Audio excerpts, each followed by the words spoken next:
The Saloon Singer and the Silent Cowboy, a forbidden romance. The amber glow of kerosene lamps cast dancing shadows across the weathered wooden walls of the Silver Dollar Saloon as Evangeline's voice rose above the din of clinking glasses and shuffling cards. Her melody was hauntingly beautiful, a bittersweet ballad that seemed to carry the weight of every broken dream and lost love that had ever wandered through the dusty streets of Redemption Creek. The men at the bar fell silent, their weathered faces softening as her voice wrapped around them like a warm embrace on a cold desert night. At a corner table, nursing a glass of whiskey that had barely been touched, sat a man who seemed carved from the very stone of the surrounding mountains. Thomas Garrett was tall and lean, with hands that spoke of hard work and eyes that held secrets darker than the moonless nights on the range. His black hat sat low over his brow, casting shadows that made it impossible to read his expression. But those who knew him understood that beneath that stoic exterior lay a heart that had been shattered and poorly mended too many times to count. Evangeline noticed him the moment she stepped onto the makeshift stage that first night 3 months ago. While other men whooped and hollered, demanding bawdy songs and raising their glasses in drunken toasts, Thomas simply sat and listened. He came every evening, always took the same table, always ordered the same drink, and always left the same generous tip for her with the bartender before disappearing into the night like a ghost. She had tried to catch his eye, offering him smiles that had melted the hearts of countless men from San Francisco to Santa Fe, but Thomas Garrett remained unmoved. Or so it seemed. What Evangeline didn't know was that every note she sang carved itself deeper into his soul, and every night he fought an internal battle between the desire to approach her and the certainty that a man like him had nothing to offer a woman like her.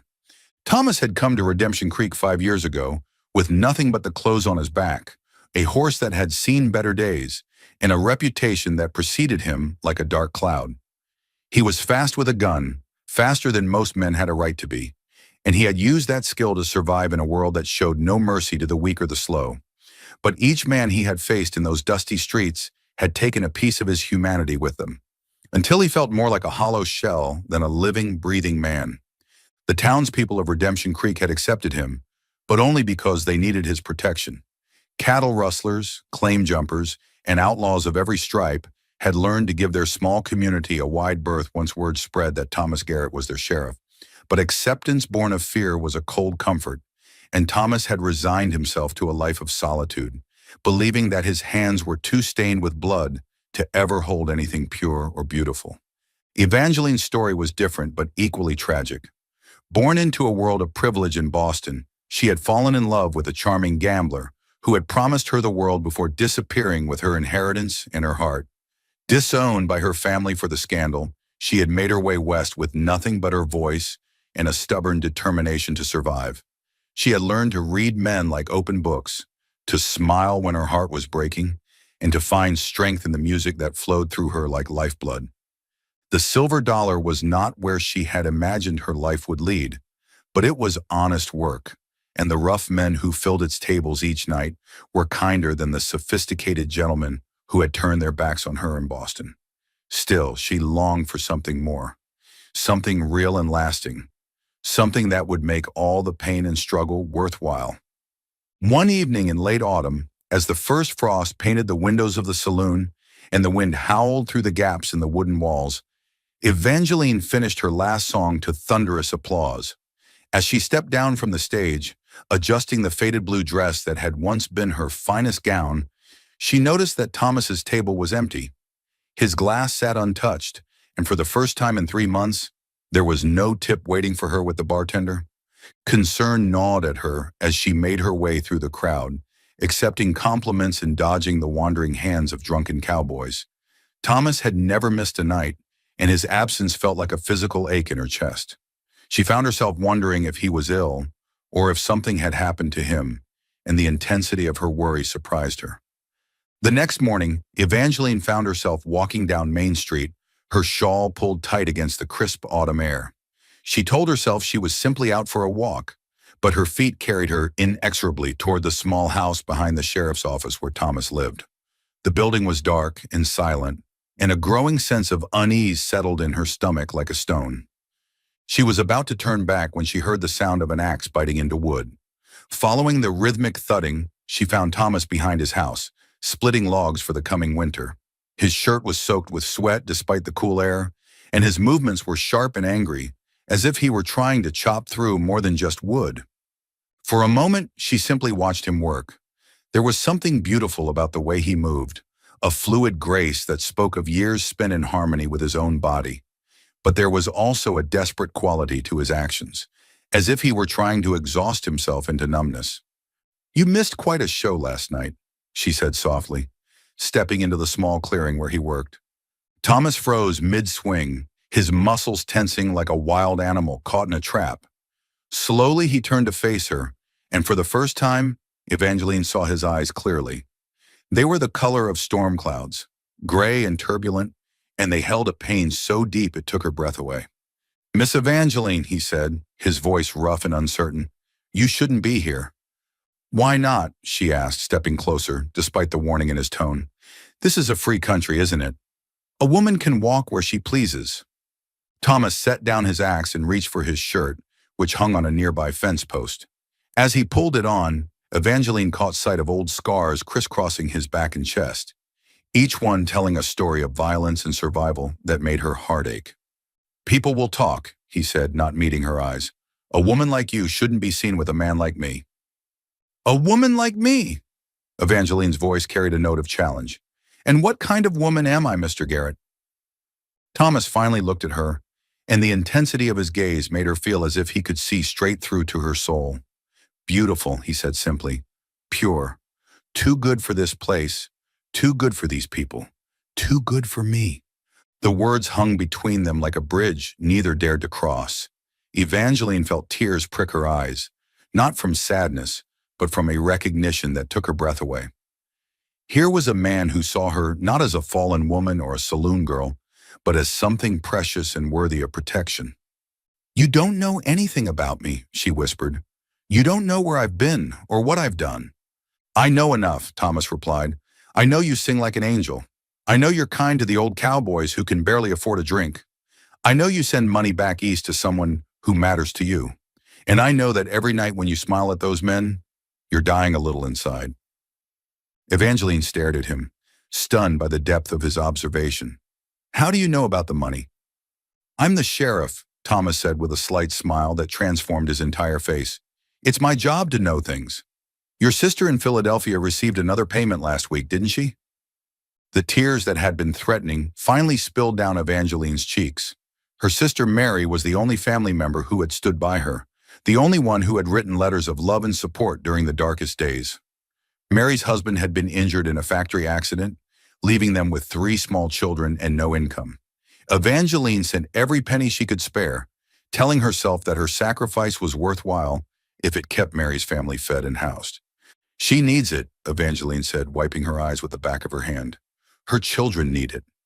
"I know," Thomas said gently. "That's why I know what kind of woman you are." They stood in silence for a long moment, the weight of unspoken words heavy between them. Finally, Thomas spoke again, his voice barely above a whisper. "I killed a man yesterday," he said. "Bank robber from up north. He was young, maybe 20, and he was scared. I could have wounded him, could have taken him alive, but I didn't. I put 2 bullets in his chest and watched him die." Evangeline felt her heart constrict, but not with revulsion. Instead, she felt a deep sadness for the burden this man carried alone. "Was he going to hurt innocent people?" she asked. "Probably," Thomas admitted. "He had already shot the bank clerk in Millerville. But that doesn't make it easier. Doesn't make me less of a killer." "It makes you a protector," Evangeline said firmly. "It makes you the man who stands between evil and the people who can't protect themselves." Thomas shook his head. "You don't understand. I've killed 17 men, Evangeline. 17. Their faces haunt my dreams. Their voices echo in my head. I can't even pray anymore because I know God has turned his back on me." Without hesitation, Evangeline crossed the distance between them and took his hands in hers. They were rough and calloused, marked by years of hard work and harder choices, but they were warm and gentle as they enveloped her smaller ones. "God doesn't turn his back on anyone," she said with quiet conviction. And neither do I. Thomas stared down at their joined hands, and Evangeline could see the internal war raging behind his eyes. Part of him wanted to pull away, to maintain the distance that had kept him safe for so long.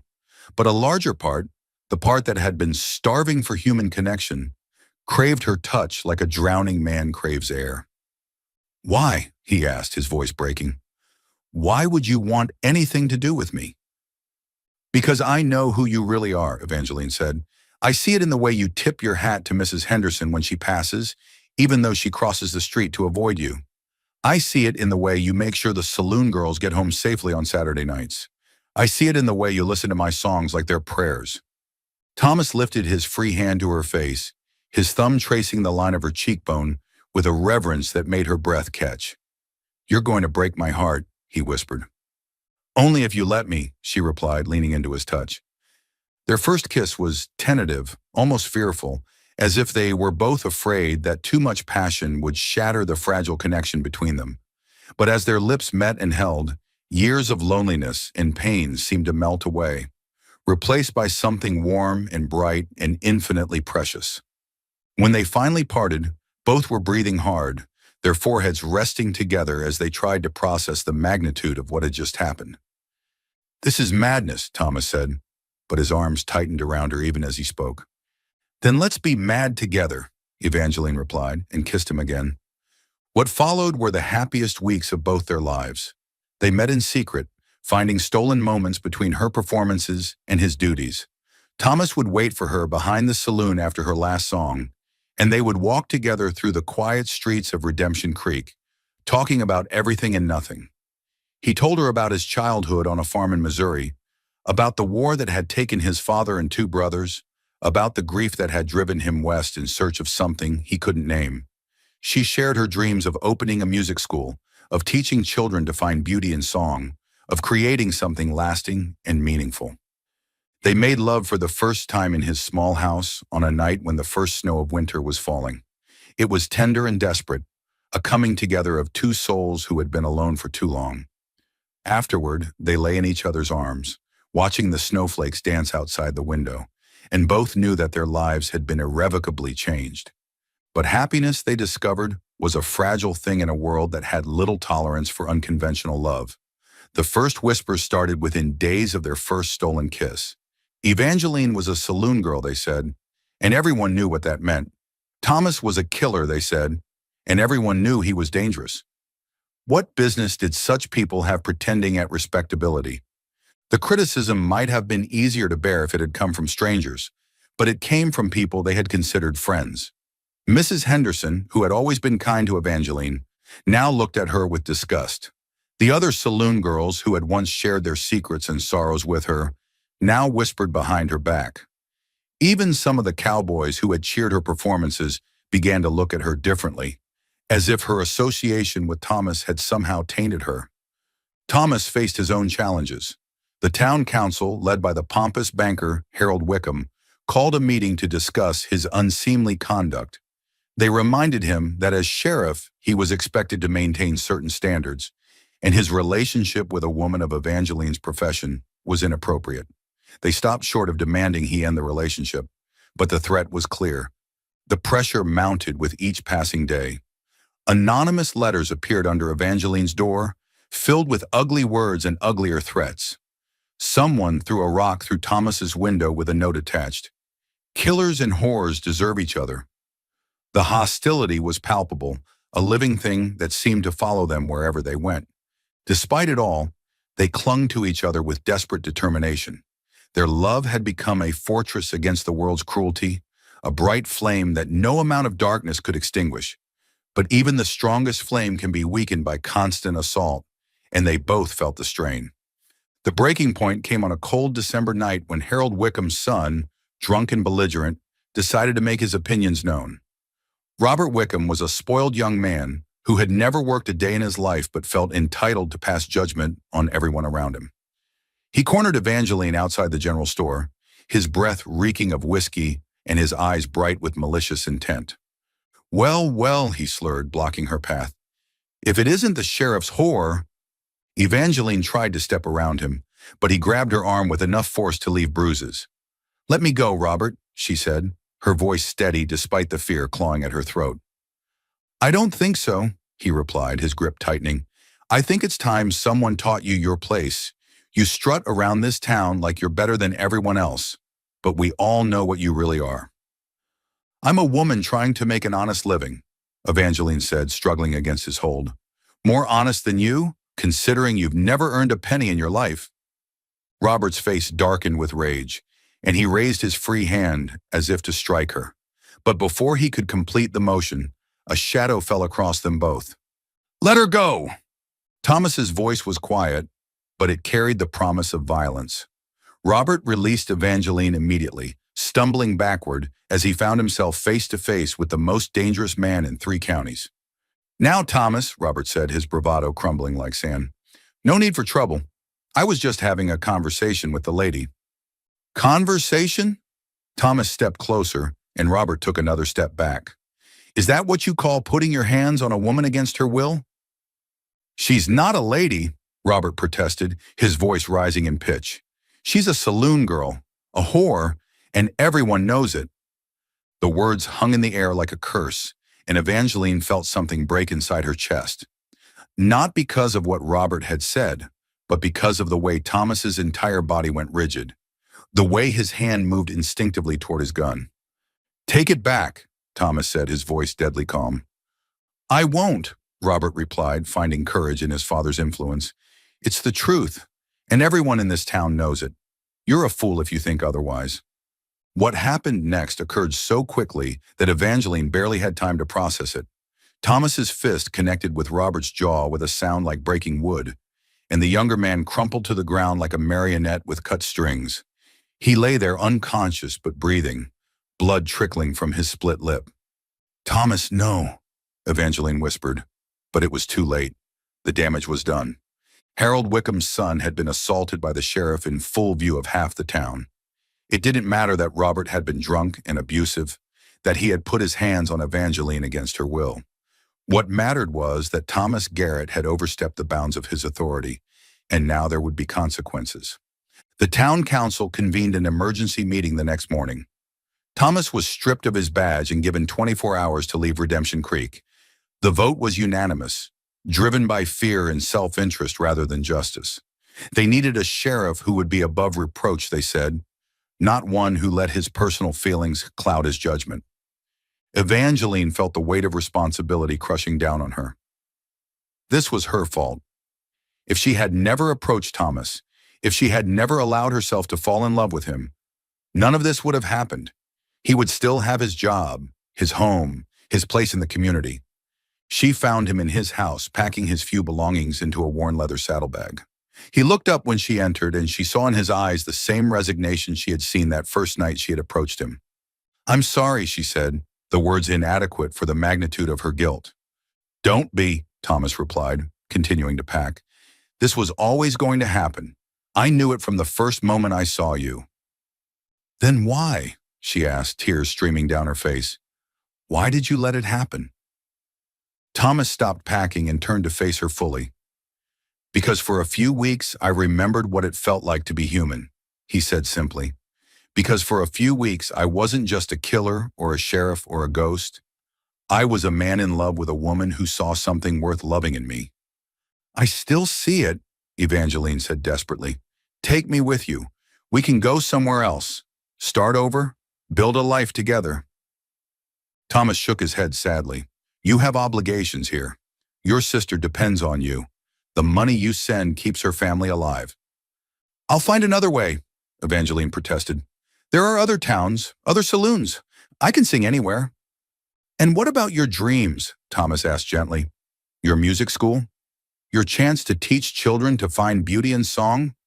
You'll give all that up to follow a man with no prospects and no future?" Evangeline wanted to scream that yes, she would give it all up, that love was worth any sacrifice. But even as the words formed in her throat, she knew he was right. Mary's children needed her support, and Evangeline herself needed the stability that Redemption Creek provided. She had finally found a place where she belonged, where she could build something lasting and meaningful. "This isn't fair," she whispered. Life rarely is, Thomas replied, shouldering his saddlebag. But that doesn't mean it's not worth living. Their last kiss was different from all the others.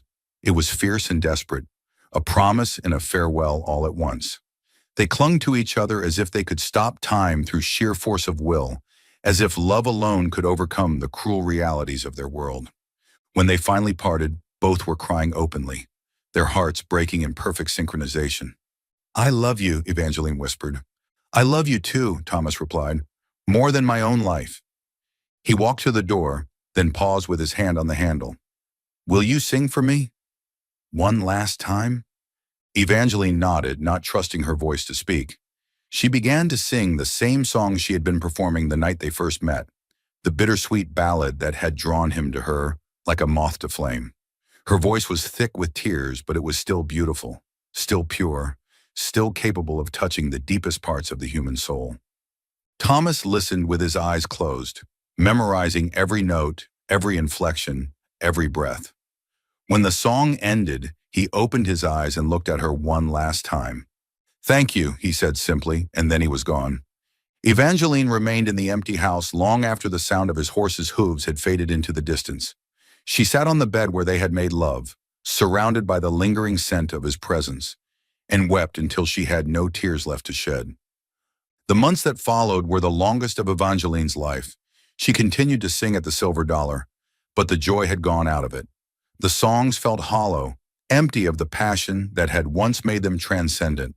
The audiences still cheered, still demanded encores, but she knew they could sense the change in her. She was going through the motions, performing a role rather than sharing her soul. Letters arrived sporadically, forwarded through a network of contacts that Thomas had established. He was working as a ranch hand in Colorado, then as a deputy in a small town in New Mexico, then as a guide for wagon trains crossing the desert. He never stayed anywhere long, always moving, always searching for something he couldn't name. His letters were brief and carefully neutral, filled with descriptions of landscapes and weather rather than feelings. But Evangeline could read between the lines, could sense the loneliness and longing that he tried so hard to hide. She wrote back faithfully, sharing news of Redemption Creek, of Mary's children, of the small victories and defeats that made up her daily life. Spring came early that year, bringing with it a sense of renewal and possibility that Evangeline tried desperately to embrace. She threw herself into her work, singing with a passion that bordered on desperation. She began teaching music to the children of the town, fulfilling at least part of her long-held dream. The lessons were held in the back room of the church, with the preacher's grudging permission, and they brought her more joy than she had felt in months. It was during one of these lessons, as she was teaching a group of wide-eyed children a simple folk song, that she heard a familiar voice from the doorway. "That's beautiful, Miss Evangeline." She turned, her heart stopping in her chest. Thomas stood in the doorway, his hat in his hands, looking older and more weathered than when he had left, but still the same man she had fallen in love with. The children fell silent, sensing the sudden tension in the room.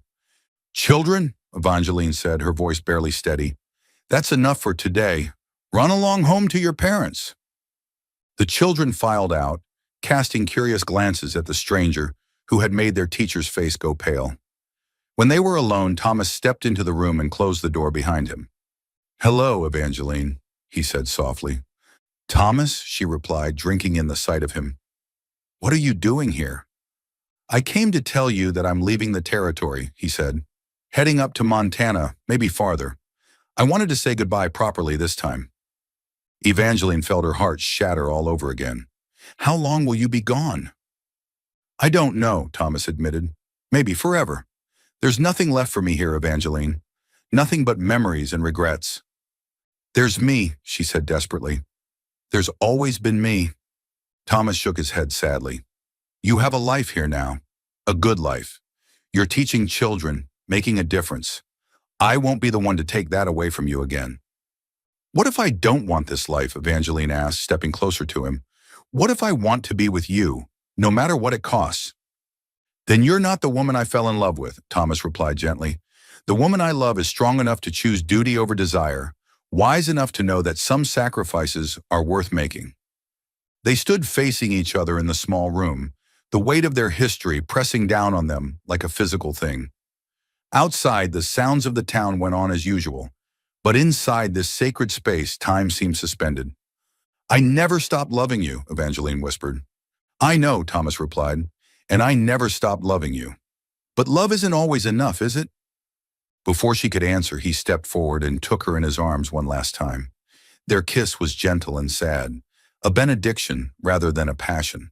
When they parted, both knew that this was truly the end. Be happy, Thomas said, his voice rough with emotion.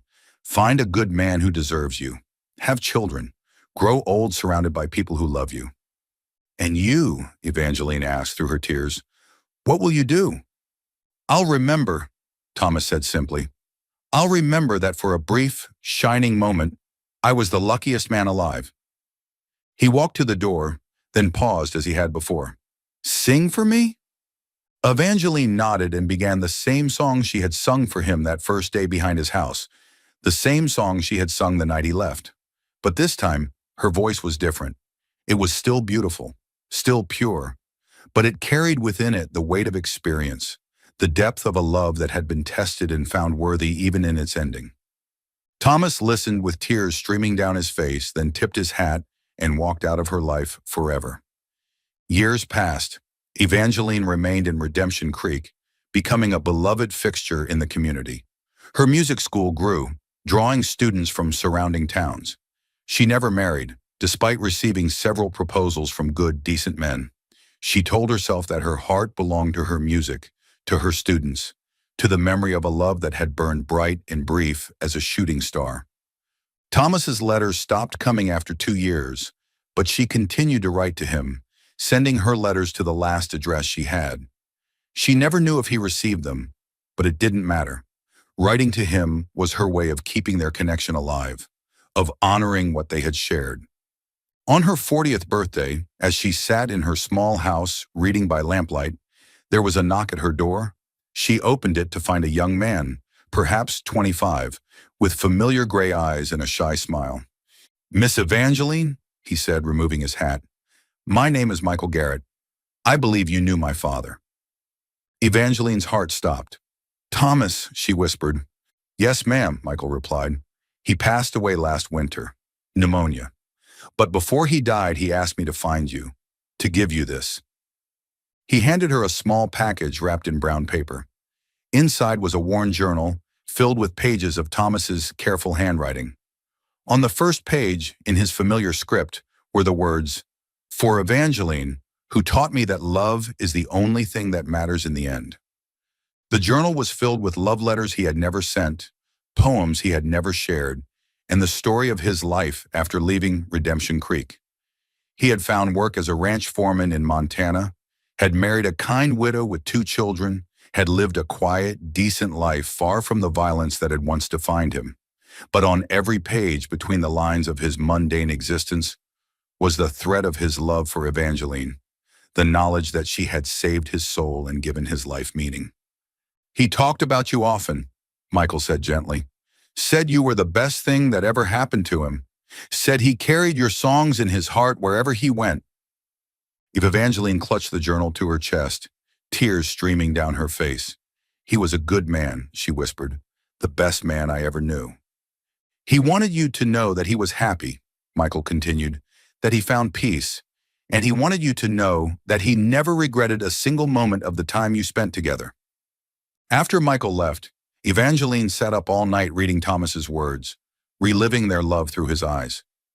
She saw herself as he had seen her, not as a fallen woman or a saloon girl, but as an angel who had brought light into his darkness. She saw their brief time together not as a tragedy, but as a miracle, a gift that had transformed them both. The next morning she walked to the cemetery on the hill above town, where she had buried so many friends over the years. In a quiet corner, she found the grave of Robert Wickham, who had died in a riding accident 5 years earlier. Beside it was a small unmarked stone. She knelt and placed a single wildflower on the unmarked grave, then began to sing. Her voice rose clear and strong in the morning air, carrying across the cemetery and down into the town below. It was the same song she had sung for Thomas so many times, but now it carried within it the fullness of their story, the love, the loss, the sacrifice, and the ultimate redemption.